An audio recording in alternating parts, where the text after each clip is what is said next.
guys going through Hell Week, class 224, and these guys ringing the bell, quitting, dropping their helmet down, rolling out. A lot of guys just leaving. And it made me reflect on my fears, my insecurities. And I saw real men, what I thought were real men, who were staying, who were overcoming adversity, who were overcoming all these different things that I had blamed so many fucking people in my life, my dad, my mom for not being there. When I was 14 years old, my mom was gonna get remarried to this great guy. He got murdered. And then I moved back to that small town in Brazil, and I everybody was to blame. My learning disability, my skin color, you know, me being everything. And so I sat there for a while, and I was like, man, I got it. No one's gonna fucking come to help me. No one's gonna fucking come to help me. It's fucking me against me, period. And so I had to man up, and I said, the first thing I gotta start doing is facing every fucking fear I have, no matter what the fuck it is, man. And these things would keep me up at night. No one, people who are hearing this shit, they will never really understand and grasp when you face these things and so many things, how they keep you up and haunt you at night. I think there's a lot of people out there that know what you're talking about. I mean, and so that's what it did.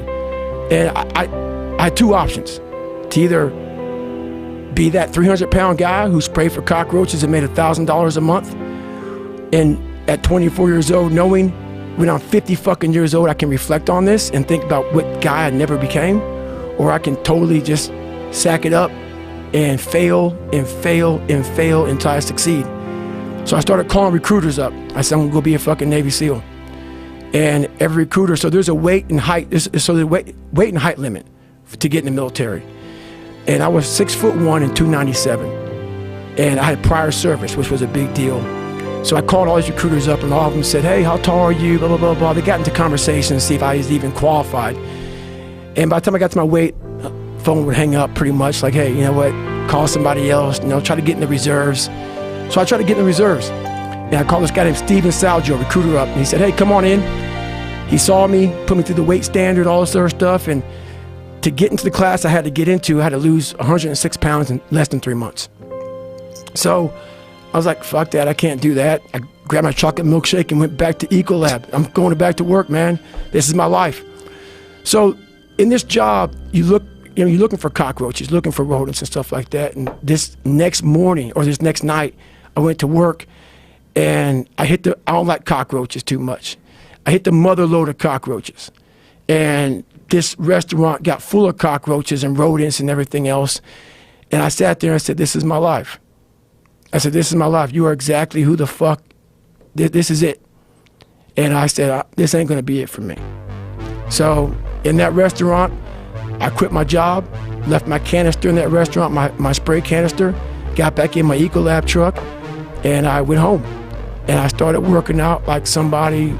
I became the most obsessed person on the planet Earth. And I was basically, I had to invent a guy that didn't exist. I had to invent a guy that can take any pain, any suffering, any kind of judgment, be called nigger, be called whatever the fuck in the world, and be able to stand in the fucking room and say, go fuck yourself. I had to build this callous mind, and I built it through suffering. I built it through downright fucking just crushing myself. If it was raining outside at 3 o'clock in the fucking morning, if it was snowing, the first instinct is don't go out there and do shit. My instinct was, we gotta fucking go out there. Anything that was fucking horrible in my life that I would normally say no, that was inhumane to most people, I had to go do it. And I started callousing my mind at this point in my life. And I lost the weight. And I went back to recruiter. I got into that class, and I went through 3 Navy SEAL Hell Weeks in 1 year.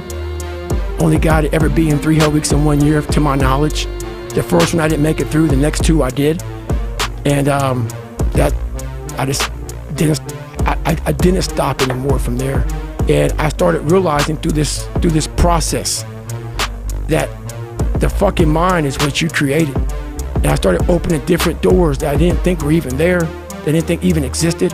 And the more doors I opened up, the more I started realizing that my potential is damn near endless. And it changed my whole mindset. So I went from David Goggins, and I created Goggins.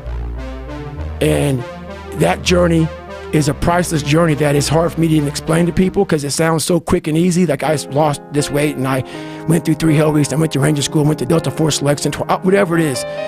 It was brutal. It's a brutal journey every fucking day. And everybody goes, well, are you happy? If anybody knows my life story, and I'll try to give you just a snippet of it, where I'm at today is in front of Joe Rogan telling you my life. To get through where I became, to get through where I'm at now, there's nothing but pride I have for myself that I can't really show people. Because I have this face that they see like, are you happy? What's wrong with you? I'm driven, I'm obsessed, and that's what you see. That's it.